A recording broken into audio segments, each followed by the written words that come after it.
Hello guys बोथोरा जोबोद गुसु दा नोंथांमोना साननो हागौ आं जे डिउटि मावो होननानै मोजां जायगायाव थायो नाथाय आंनि डिउटि जायगाया ओरैबायदि माने जायगा दा नोंथांमोना आंनि डिउटि जायगाखौ नुयोब्लानो नायब्लानो मोनथिगोन माबायदि जायगायाव थायो आङो महराथ' गैखाया जायगाया ओरैबायदि गाज्रि लेथ्रा जायगा दा बेबायदि अबस्थायाव थानानै दा डिउटि मावगासिनो दं आरो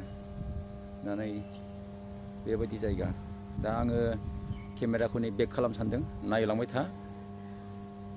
बे जाहैबाय ट्रान्सफर्मार बे 2 नम्बर ट्रान्सफर्मार नै रायजोफोर खोनासं ट्रान्सफर्माया बेबायदि गोमबाय थायो जोबोद गोमो बे ट्रान्सफर्मारनि गोमनाय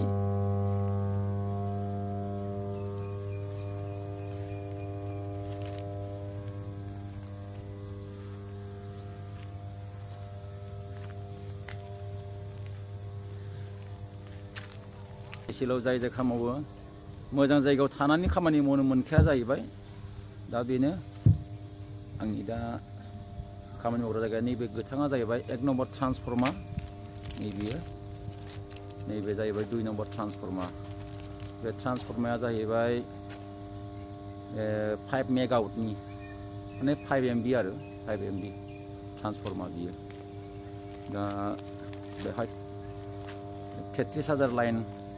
हाबो बेनिफ्राय 11,000 लाइना आउटपुट जायो आरो इनपुट 33,000 आउटपुट 11,000 बेखिनियानो दा नैबे जाहैबाय मोननैबो ट्रान्सफर्मारनि गेजेराव पार्टिसन मालाबाफोर एक्सिडेन्टफोर जायोब्ला बा अरफोरजों बा ब्रास जायोब्ला माने बे मोनसे ट्रान्सफर्मारनिफ्राय बे मोनसे ट्रान्सफर्मारखौ सेफटि खालामनो थाखाय बेखौ माने पार्टिसन होनानै दोननाय जायो आरो बिदि बे गोजौनिखौ सिटि होननानै बुङो नैबे जाहैबाय ब्रेकार मेन लाइनखौ दाननो थाखाय बे ब्रेकाराव खामानि मावनांगौ जायो नायलांनो हागोन रायजोफोर दा यानो माखासे थांनाया जाहैबाय बेनिफ्राय 32,000निफ्राय दा 11,000 ओंखारनाय लाइन बियो बेबो जेनाबो बे केबलजों नैबे दा ड्रेन नुदोंना फाखा धालायनाय बे सिंजों केबलफ्रा फैनानै बियो ओरैजाय ओरै हाबहैदों हाबनानै बेजों थांदों बे तारफ्रा गासिबो थांजोबदों थांनानै नैबे लाइनजों ओंखारफैदों आरो बेजों बे गोजौजों हाबबाय बे सिटिजों हाबनानै गोजौआव थांबाय आरो बेबायदि जायगाया नायजाखाया ओरैबायदि उसुबिदा जायगा नै गब्लं बयसो थाबायजाबावा दा नै आदानिनि स्मार्ट मिटारा बाहायबो लगायदों दा न'खरबो लगायदों बाहायबो लगायबाय बाहाय गासै गंसे दङ नैबे गंनै आरो गासै बेवहाय गंथाम बेहाय गासै गंब्रै लगायदों बै उनथिं गंसे दंबावो बेखिनियानो मोजां नङा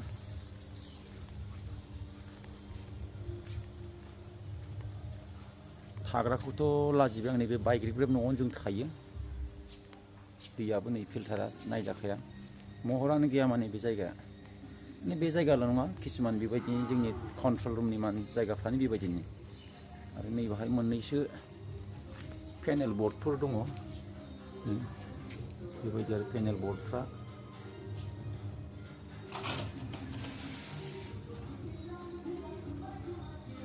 मोनसे दङ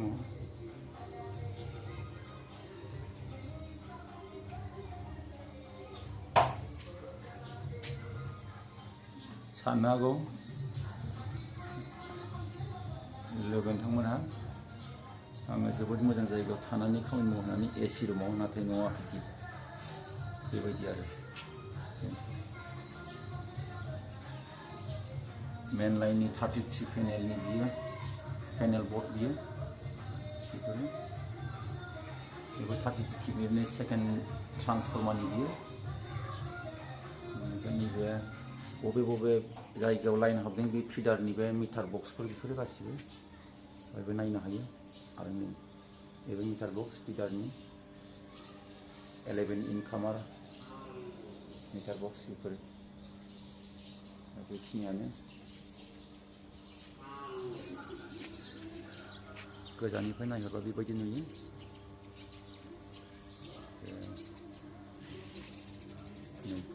बेबायदिनो हायो बुंनो थाङोब्लाथ' मोसौ बोरमायासो गलियाव साबसिन थानो मोनबावो जाहैदों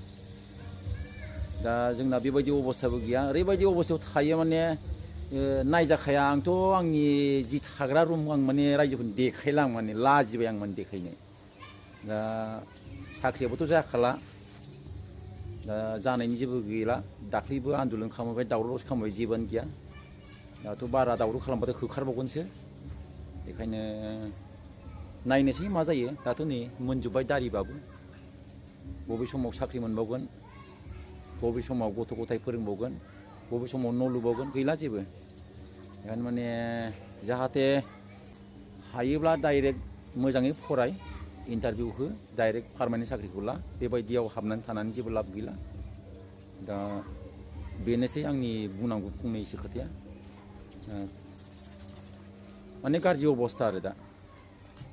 बेखायनो माथो होनबावनो बेबायदिनो भुगिनांगौमोन खोमा बेखिनियानोसै आंनि बे सुंद' भिडिअ'आ बेखायनो एसेनोसै आरो गुड बाय गोजोन्थों।